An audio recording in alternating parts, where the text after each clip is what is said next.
Hi friends, welcome to my channel. இன்றைக்கி வாழைப்பூ வடை எப்படி செய்யலான்னு பார்க்கலாம்.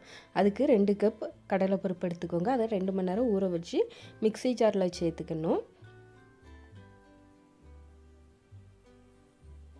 அடுத்ததாக இது கூடவே பெருஞ்சீரகம், அதாவது சோம்பு ஒரு 2 டீஸ்பூன் அளவுக்கு சேர்த்துக்கோங்க. அடுத்ததாக தேவையான அளவு உப்பு, காரத்துக்கு தகுந்த மாதிரி மிளகாய்த்தூள் ஆட் பண்ணிக்கோங்க.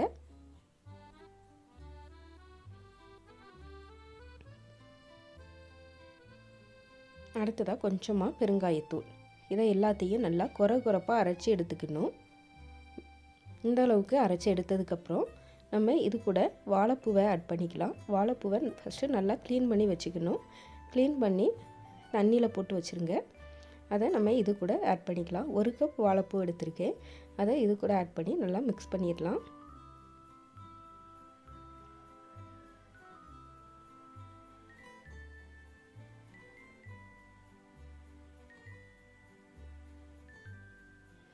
அடுத்ததாக கட் பண்ணி வச்சுருக்கிற வெங்காயம் உங்களுக்கு தேவையான அளவு கட் பண்ணி எடுத்துக்கோங்க.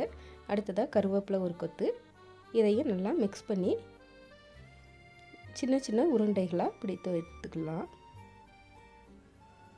அடுத்ததாக ஒரு பேனில் நல்லா ஆயில் சூடானதும் இதை வடை ஷேப்பில் தட்டி போட்டு நல்லா பொரித்து எடுத்துக்கணும். பொன்னிறமாக வர்ற வரைக்கும் நல்லா பொரிச்சிக்கணும். இந்த எண்ணெயில் உள்ள பபிள்ஸ் எல்லாம் அடங்கும். அது வரைக்கும் நல்லா நீங்கள் டீப் ஃப்ரை பண்ணி எடுத்துக்கோங்க. அப்போ தான் உள்ளே நல்லா வெந்து கிடைக்கும்.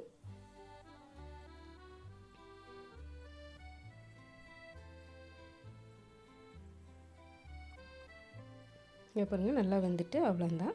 இதே மாதிரி நீங்களும் உங்கள் வீட்டில் ட்ரை பண்ணி பாருங்கள். ட்ரை பண்ணி பார்த்துட்டு எப்படி இருந்துச்சுன்னு கமெண்ட் பண்ணுங்கள். தேங்க்ஸ் ஃபார் வாட்சிங். பை.